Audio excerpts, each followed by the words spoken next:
सुल्तानपुर में 5वें चरण में 27 फरवरी को विधानसभा चुनाव होना है।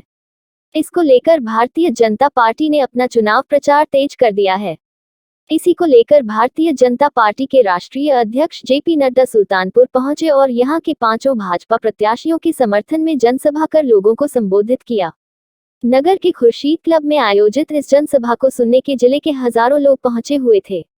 बताते चले कि इस दौरान जेपी नड्डा ने मंच से संबोधित करते हुए जहां मोदी और योगी डबल इंजन सरकार की उपलब्धियों को शेयर किया, वहीं विपक्षियों पर जमकर निशाना साधा। जेपी नड्डा ने कहा, 10 वर्ष पहले यहां लाइट के लिए सोचना पड़ता था, अब 24 घंटे बिजली की व्यवस्था है। आवास, शौचालय के लिए लोगों को परेशानी करना पड़ता था, लेकिन आज जनधन खाते खुलवाकर इन योजनाओं की धनराशि सीधे पात्रों के खातों में भेजी जा रही है। गरीबों को योगी और मोदी के डबल इंजन की सरकार द्वारा गरीबों को राशन की व्यवस्था करवा दी है। अब होली और दिवाली में इन गरीबों को वर्ष में 2 सिलेंडर निःशुल्क दिया जाएगा। वहीं विरोधी पार्टियों को निशाने पर लेते हुए जेपी नड्डा ने कहा कि जिन लोगों ने प्रदेश में अमन चैन बिगड़ा, आतंकी हमला किया, उनको छुड़वाने का पूर्व सीएम अखिलेश यादव ने किया। पिछली सरकार में महिलाएं सुरक्षित नहीं थी, लेकिन आज महिलाओं की सुरक्षा की योगी सरकार कटिबद्ध है। आज के समय न कहीं दंगा हो रहा है और न माफिया और बाहुबली की कोई चल रही है। ऐसे लोग जेल में रहकर गुल्ली डंडा खेल रहे हैं। उन्होंने कहा कि आप सभी को इन भाजपा प्रत्याशियों को नहीं जितवाना है, बल्कि राष्ट्रवाद की सरकार बनानी है, ताकि विकास की रफ्तार बढ़ाई जा सके। सुल्तानपुर उत्तर प्रदेश से राजकुमार शर्मा की रिपोर्ट। देखते रहिए आपका अपना चैनल आंचलिक खबरें, अपनों की खबर आप तक। समझ सकता हूं, लेकिन मेरे होश को भी जरा ध्यान में रखो। मैं ये बताना चाहता हूं, यह पार्टी सिर्फ विनोद जी को, सीताराम जी को, ओम प्रकाश पांडे जी को, राजेश गौतम जी को, राम प्रसाद जी को विधानसभा में पहुंचाने के लिए नहीं आई है। यह पार्टी इनको विधायक इसलिए नहीं बनाने आई है कि इनको विधायक बनाना है। यह पार्टी इसलिए इनको विधायक बनाना चाहती है क्योंकि इनके माध्यम से उत्तर प्रदेश की तस्वीर और तकदीर बदलनी चाहिए, इस बात के लिए आई है। ये हमारा रास्ता और उसका माध्यम विनोद सिंह है, उसका माध्यम हमारे प्रत्याशी। ये पासपोर्ट है, ये लाइसेंस है, और ये लाइसेंस आप देने वाले हैं आने वाले समय में। और किस लिए देने वाले हैं? हम गद्दी पर बैठने नहीं आए हैं, हम कुर्सी पर बैठने नहीं आए हैं। हम कुर्सी के माध्यम से भारत देश मोदी जी के नेतृत्व में आगे चले, इस पर मोहर लगवाने आए हैं और योगी जी के नेतृत्व में उत्तर प्रदेश आगे बढ़े, इस बात की मोहर लगवाने आए हैं। आप बताइए, हम कहते हैं हमारी विचारों की पार्टी है। जब मैं विचारों की पार्टी कहता हूं तो याद कीजिए, सारे राजनीतिक दल देश की एकता की बात करते हैं, लेकिन धारा 370 के खिलाफ वोट डालते हैं सारे। और ये भारतीय जनता पार्टी है जो कहती है एक देश में 2 निशान, 2 विधान, 2 प्रधान नहीं चलेंगे, नहीं चलेंगे। और कीर्तिमान राष्ट्रीय अध्यक्ष आदरणीय जेपी नड्डा जी का पुष्पवनपुर की धरती पर स्वागत करता हूं। मैं देवमणि द्विवेदी, भाजपा विधायक लम्बा सुल्तानपुर, और मैं मंच सूत्रधार के हवाले करते हुए स्वयं आपका स्वागत करने के लिए आ रहा हूं। हम सब जेपी नड्डा जी हम लोगों के बंदे हैं। मैं भगवान भोलेनाथ की नगरी से पधारे हुए पहली बार मैं आपके सामने ये बताना चाहता हूं कि 26 अप्रैल 2000 क्षमा करिएगा 23 फरवरी 2005, 23 नवंबर 2007, याद कीजिए, उत्तर प्रदेश में 3 बम ब्लास्ट हुए थे कचहरी में। एक अयोध्या की कचहरी में बम ब्लास्ट हुआ था, एक लखनऊ की कचहरी में बम ब्लास्ट हुआ था, और एक वाराणसी की कचहरी में बम ब्लास्ट हुआ था। 3 बम ब्लास्ट हुए थे। 15 लोग लोग मारे गए थे और 50 लोग घायल हुए थे। 15 लोग मारे गए थे, 50 लोग घायल हुए थे। इसका जिम्मेवारी इंडियन मुजाहिदीन ने ली थी और इंडियन मुजाहिदीन ने कहा कि यही नहीं, हमने इसके साथ साथ दशाश्वमेध घाट पर भी ब्लास्ट किया था 23 फरवरी को, जिसमें 7 लोग मारे गए थे। श्रमजीवी ट्रेन पर भी हमने ब्लास्ट किया था जिसमें 13 लोग मारे गए थे। नई दिल्ली के सरोजनी नगर और गोविंदपुरी और पहाड़गंज में भी हमने बम ब्लास्ट किया था जिसमें 62 लोग मारे गए थे। हमने संकट मोचन वाराणसी में भी ब्लास्ट किया था जिसमें 28 लोग मारे गए थे। हमने मुंबई के लोकल ट्रेन में भी ब्लास्ट किया था जिसमें 209 लोग मारे गए थे। और इसमें यूपी के एसटीएफ ने और एनआईए ने मिल करके स्पेशल टास्क फोर्स ने हाकिम तारिक कासमी, जो आजमगढ़ का रहने वाला था, और इसके साथ साथ खालिद मुजाहिद, जो जौनपुर का रहने वाला था, इन दोनों के खिलाफ केस मुकदमा दायर किया। इन सब ब्लास्ट को लेकर, ये सारे ब्लास्ट कचहरी से लेकर, दशाश्वमेध घाट से लेकर, बॉम्बे ट्रेन ब्लास्ट से लेकर, सरोजनी नगर के ब्लास्ट से लेकर के सारे ब्लास्ट के लिए इनको दोषी। जय श्री राम। अब मैं विधानसभा 188 के स्मृति चिन्ह एवं अंग वस्त्र देकर सम्मानित करेंगे। अब हम अपने सभी प्रत्याशियों एवं क्षेत्रीय वंदे वंदे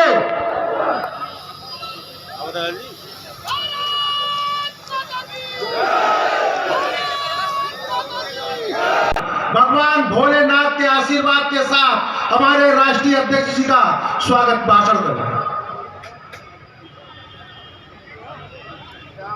गरीब आदमी की स्थिति क्या थी? स्थिति, अगर किसी गरीब आदमी के यहाँ किसी को कैंसर हो गया, अगर किसी गरीब आदमी के यहाँ किसी को दिल की बीमारी हो गई, तो नेता लोग एप्लीकेशन लेकर के मुख्यमंत्री के द्वारे जाते थे और प्रधानमंत्री के द्वारे जाते थे, कहते थे इसका इलाज करा दो, इसके पास पैसे नहीं है, और फिर प्रधानमंत्री मुख्यमंत्री उसको दवा देने की कोशिश करते थे।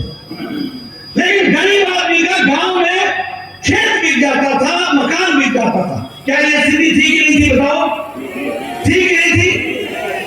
मोदी जी ने आयुष्मान भारत में 50 करोड़ लोगों को, यानी भारत की 40% आबादी को गंभीर बीमारियों से लड़ने के लिए हर साल 5-5 लाख रुपए प्रति परिवार दिया है। ये भी हमको याद रखना है।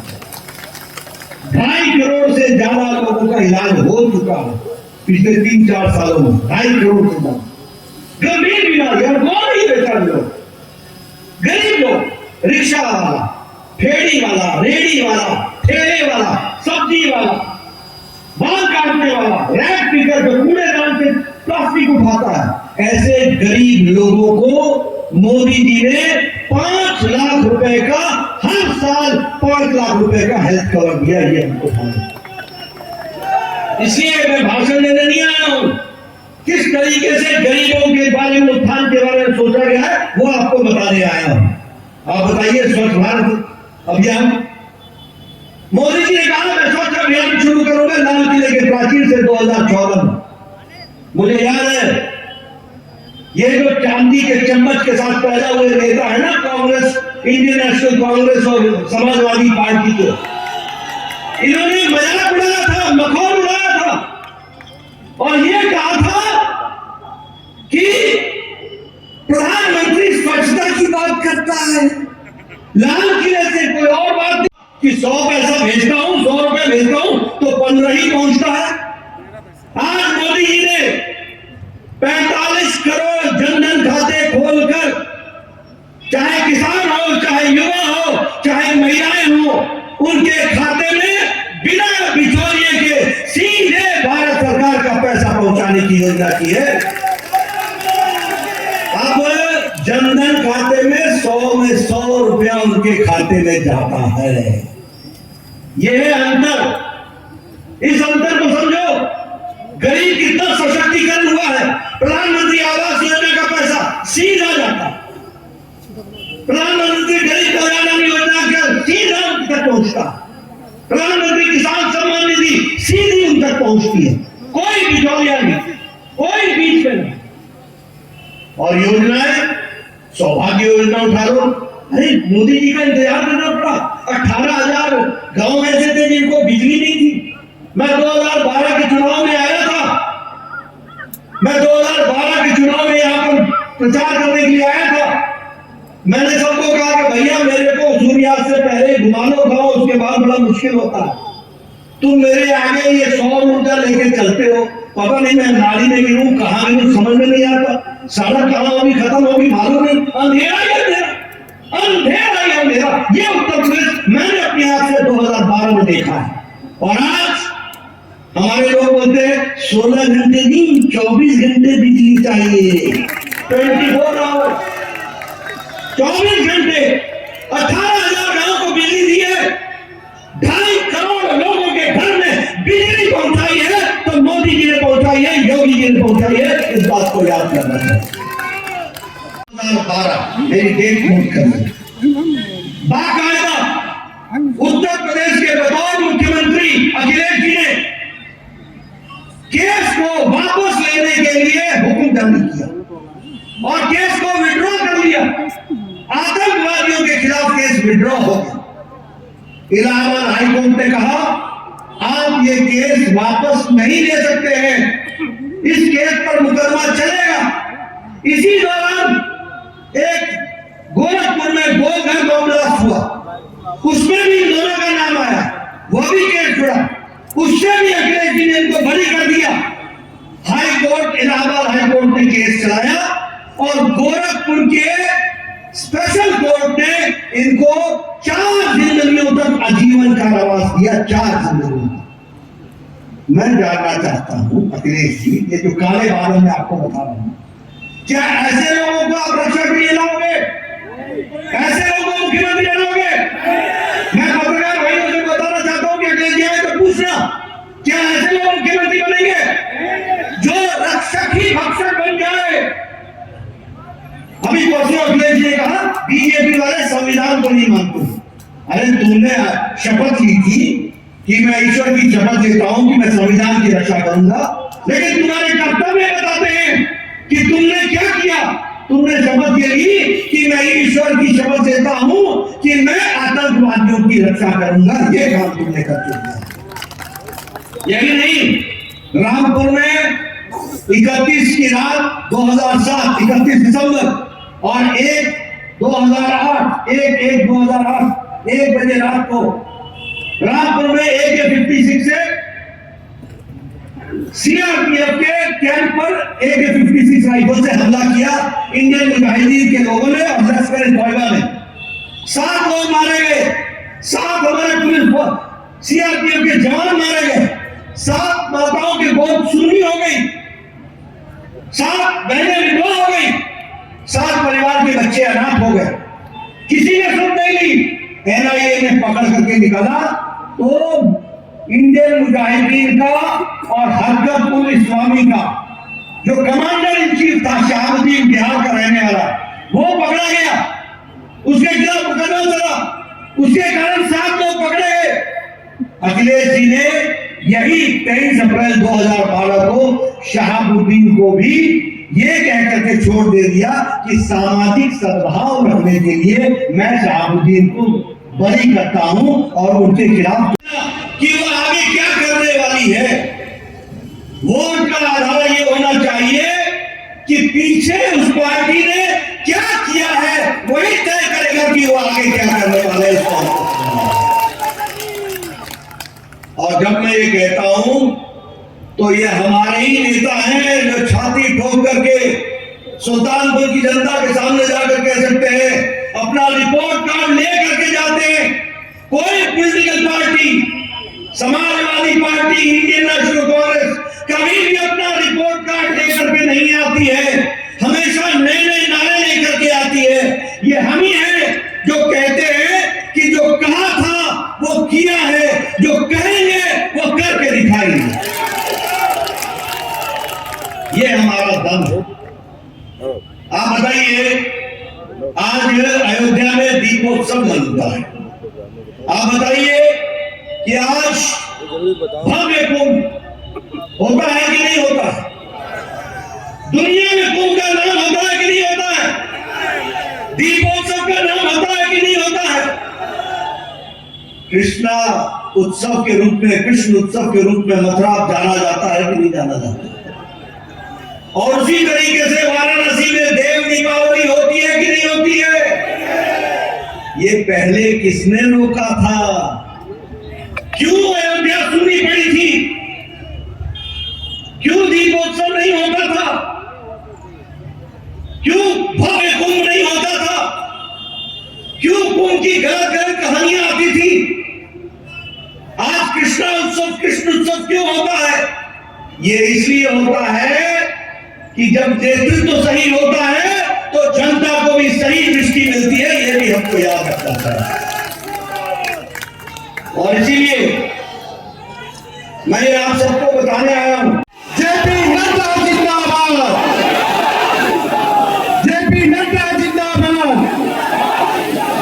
बोले भारत माता की, भारत माता की, भारतीय जनता पार्टी, भारतीय जनता पार्टी। मंच पर विराजमान मेरे साथ बीच सबकी आया नहीं ढकेल दे रहा है। के क्षेत्रीय अध्यक्ष श्री महेश चंद्र श्रीवास्तव जी, हमारे जिला के बीच में कूद बंद कर दे, नहीं ढकेल दे। जिला प्रभारी श्री शंकर गिरी जी, हमारे इस क्षेत्र के लोकप्रिय प्रत्याशी सम्मानीय विनोद सिंह जी, हमारे पड़ोस के ही प्रत्याशी श्री सीताराम वर्मा जी, ओम प्रकाश पांडे जी, जो लगभग 60 लाख घर बनेंगे 48,000 करोड़ रुपए की लागत से, और लगभग 3 करोड़ 82 लाख लोगों के घर में पानी नल पहुंचेगा 60,000 करोड़ रुपए की लागत से। तो यह विकास हो रहा है। मित्रों, हमारा नारा है, फर्क साफ है, सोच ईमानदार है और नेता दमदार और असरदार है। अब ये फर्क साफ है। 5 साल पहले उत्तर प्रदेश 7वें पायदान में आर्थिक जगत में खड़ा था, आज दूसरे नंबर पर खड़ा है। एक बार सरकार लाओगे, पहले नंबर पर उत्तर प्रदेश खड़ा हो जाएगा। यह भी हमको ध्यान रखना चाहिए। 10 नए विश्वविद्यालय आए हैं, 77 नए कॉलेज खुले हैं, और उसके साथ साथ लगभग 28 इंजीनियरिंग कॉलेज खुले हैं। यह भी हमको ध्यान रखना चाहिए। मित्रों, हमारा जो संकल्प पत्र है उसमें हमने कहा है, उज्ज्वला में गैस तो आ गई, लेकिन अब योगी जी की तरफ से होली और दिवाली में 2 सिलेंडर मुफ्त मिलेगा, इसकी भी व्यवस्था की गई है। पढ़ने वाले बहनों के लिए 12 के बाद स्कूटी का इंतजाम किया जाएगा, मोपेड का इंतजाम किया जाएगा, और 2 करोड़ नौजवानों को लैपटॉप और टैबलेट दिए जाएंगे ताकि वो विकास के लिए आगे बढ़े। मित्रों, उसी तरीके से किसानों के लिए हर दृष्टि से सुविधा देने की बात की जाएगी, तो उसको भी आगे बढ़ाने का काम किया है। मित्रों, यहाँ पर मैं कुछ और आपसे गहरी बात करने आया, और वो गहरी बात क्योंकि मेरे विकास की बात आपसे करनी, ठीक है, आपको फर्क मैंने साफ दिखा दिया, लेकिन मैं उत्तर प्रदेश के लिए जो एक काले बादल की तरह मंडरा रहा है, उससे आपको मैं सजग कराना चाहता हूं। ये काले बादल हैं, ये उत्तर प्रदेश के लिए नासूर है, ये उत्तर प्रदेश के विकास के लिए रोना है। और मैं फिर कहने के लिए नहीं कह रहा हूं, मैं आपके सामने इस बात को, गृह मंत्री अमित शाह की रणनीति ने धारा 370 को धाराशाही कर दिया, ये भी आपको याद रखना चाहिए। ये आपको मैं इसलिए सुना रहा हूं कि हम किसी उद्देश्य के लिए आए हैं। हम किसी उद्देश्य के लिए आए हैं। बताइए, सदियों से आप राम जन्मभूमि की बात करते थे, सदियों से। कभी किसी ने सोचा, कभी किसी ने सोचा? अन्य पार्टियां क्या करती रही? बताइए, समाजवादी पार्टी ने राम भक्तों पर गोली चलाई थी कि नहीं चलाई थी? चलाई थी कि नहीं चलाई थी? बताइए, कांग्रेस पार्टी ने यही राम जन्मभूमि को अटकाया था, भटकाया था, लटकाया था कि नहीं? लटकाया था कि नहीं? कपिल सिब्बल सुप्रीम कोर्ट में बोलते थे कि इसका फैसला ना होने दो, इसका फैसला होगा, इसको अटका दो, इसका फैसला हो जाएगा तो भारतीय जनता पार्टी को फायदा होगा। अरे भगवान श्री राम का भव्य मंदिर बनना था, तुम बीजेपी का फायदा नुकसान देख रहे थे, तुम लटका रहे थे। आजकल ये दीगर बात है कि राजनीति में तुम लटक गए, अटक गए और भटक गए, लेकिन मोदी जी के नेतृत्व में भव्य राम मंदिर वहां बन रहा है, ये भी हमको याद रखना था। बोलो जय श्री राम। ये हम विचारों की लड़ाई लड़ने आए हैं। आप बताइए, सुप्रीम कोर्ट ने कहा था कि 3 तलाक को समाप्त करो, यह मुस्लिम महिलाओं के लिए अभिशाप है, यह बहुत बड़ा दंश है, इसको समाप्त करो, सुप्रीम कोर्ट ने कहा था।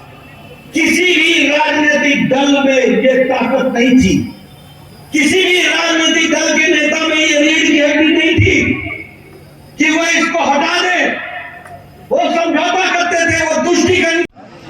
राम मनोहर लोहिया जी ने, जो हम सबके बहुत बड़े सोशलिस्ट लीडर हुए, उन्होंने 60 के दशक में पार्लियामेंट में भाषण दिया था, जवाहरलाल नेहरू के सामने, जवाहरलाल नेहरू के नहीं, लाल बहादुर शास्त्री के सामने, कि मुझे शर्म आती कि भारत के महिलाएं गांव में जब मेरी जीत जाती है तो वो बेचारे अपनी दैनिक नित्यक्रम के लिए झुंड की झुंड के रूप में निकल करके खेतों की तरफ जाते हुए दिखती हैं।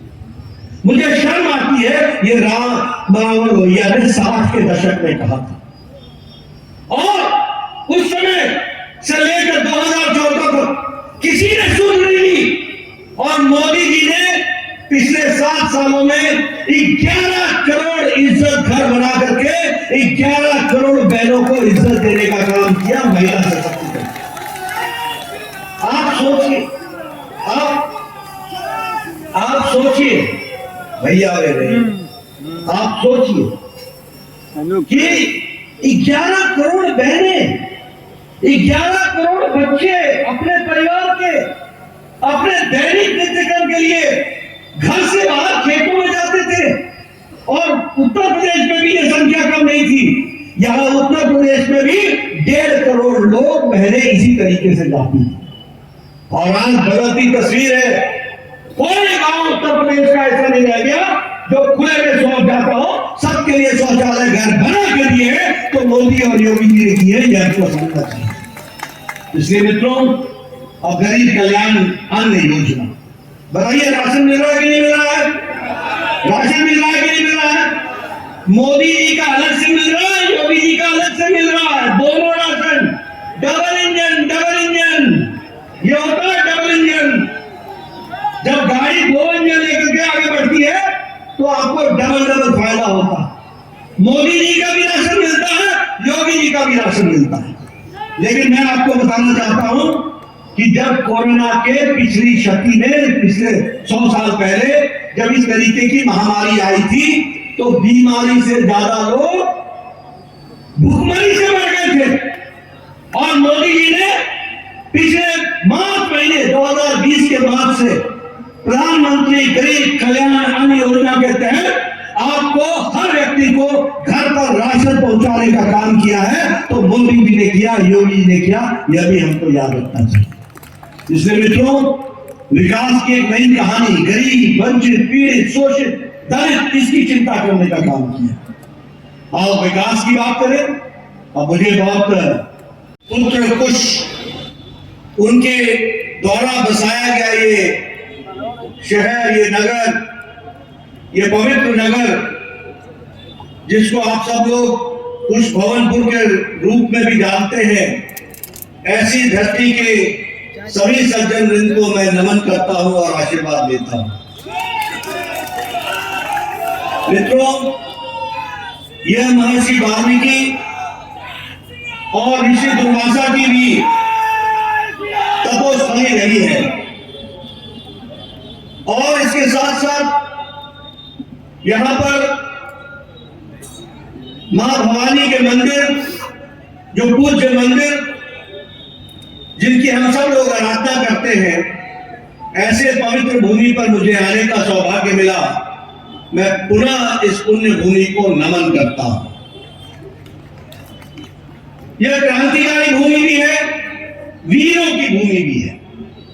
यहां आऊं और अब्दुल हमीद को याद न करूं, यहां आऊं और मंगल पांडे को याद न करूं, यहां आऊं और सुहेल देव सिंह जी की कर्मभूमि को याद न करूं, तो शायद मैं न्याय नहीं कर पाऊंगा।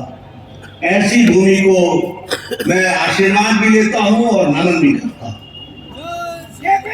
ये साहित्यकारों की भी भूमि है। हमारे लोकप्रिय जनकवि रमाशंकर यादव जी, जिन्हें हम विद्रोही के रूप में जानते थे, या फिर हमारे पूर्व छायावाद युग के राम नरेश त्रिपाठी जी हो, चाहे कवि त्रिलोचन शास्त्री जी हो, यह भी इस भूमि से उन्होंने भी साहित्य की बहुत बड़ी सेवा की। ऐसे महान साहित्यकारों को भी मैं यहां आकर के नमन करता हूं और उनसे प्रेरणा लेता हूं। मित्रों, चुनाव की बेला है और चुनाव के दौरान हर तरीके की बातें सुनने को मिलती है।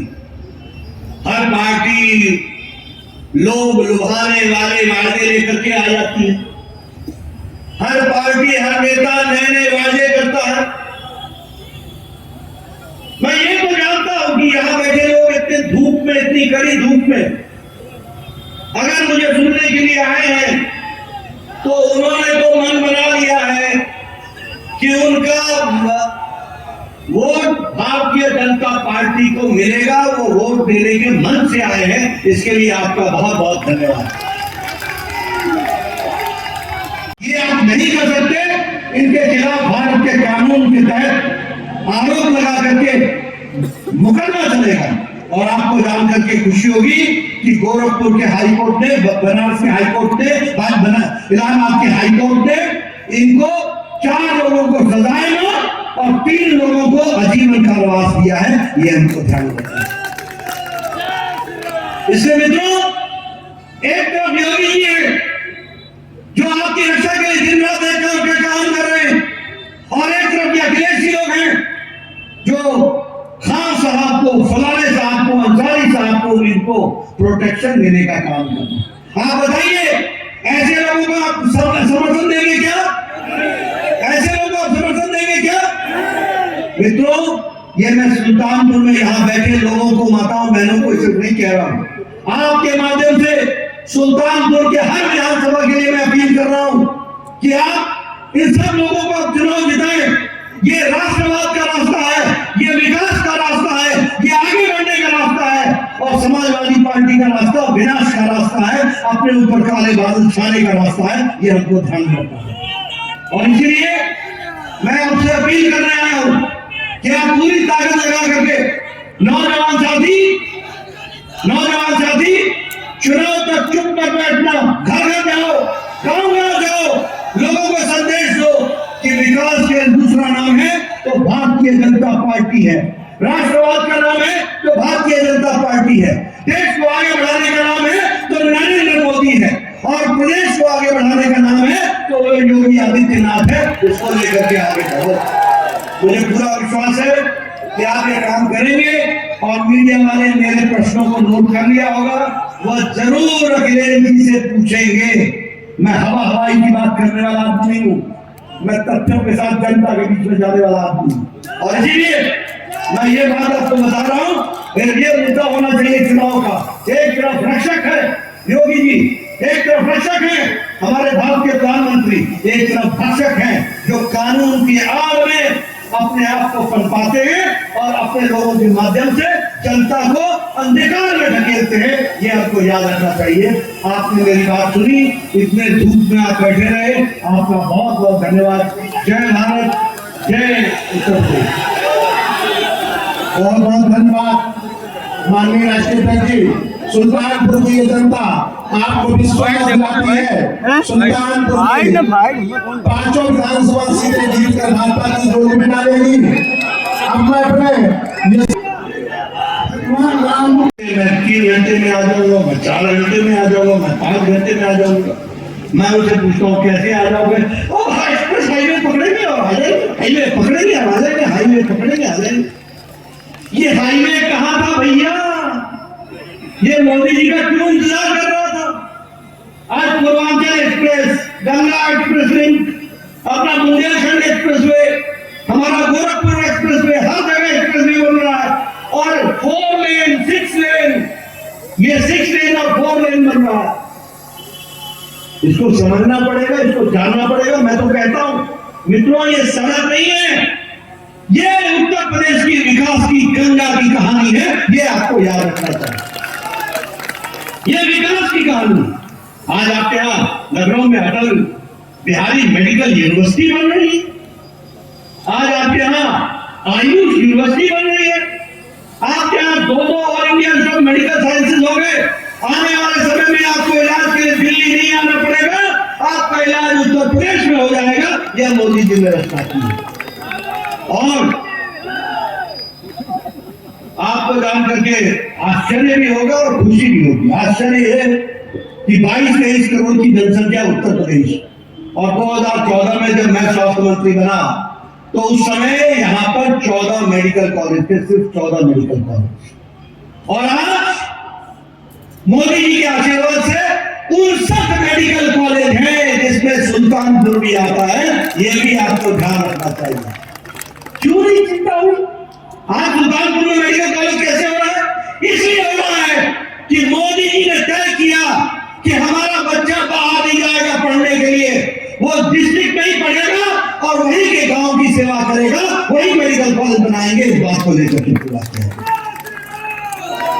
अभी जो निर्मला सीतारमण जी ने जो बजट रखा है, उसमें 1 साल में 60 लाख लोगों को नौकरी मिलने वाली है।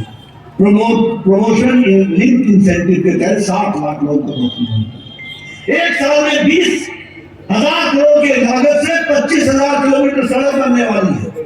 एक नई इकोनॉमी की कहानी बनने वाली है।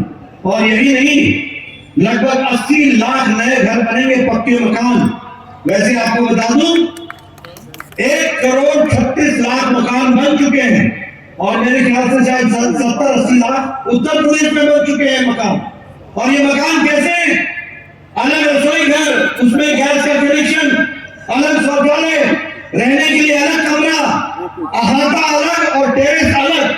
और सबसे बड़ी बात कि घर का मालिक नहीं होगा, मालकिन होगी। महिला सशक्तिकरण। उत्तर प्रदेश में माफिया राज था कि नहीं था? बताइए। 5 साल पहले लोग अपने दुकानें बंद करके 5 साल एक बाद चले जाते थे, चले जाते। बताइए, माताएं बहनें असुरक्षित थी कि नहीं थी? बताइए, मुख्तार अंसारी ये दंडनाता था कि नहीं दंडनाता था? आप बताइए, आतिक अहमद दंडनाता था कि नहीं दंडनाता था?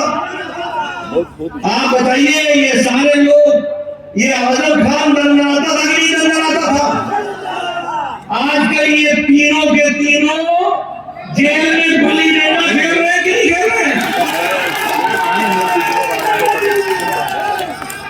अब मैं आपसे पूछना चाहता हूं कि कौन सा कानून था जब ये दंडना रहे थे, और कौन सा कानून था जो आज ये जेल में गुल्ली डंडा खेल रहे हैं?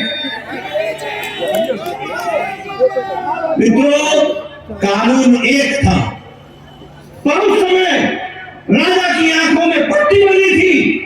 आज योगी राजा की काले आंख खुले हैं और इसलिए ये जेल के अंदर है और आप वहां बस्ती में घूम रहे हैं। ये हमको समझना है।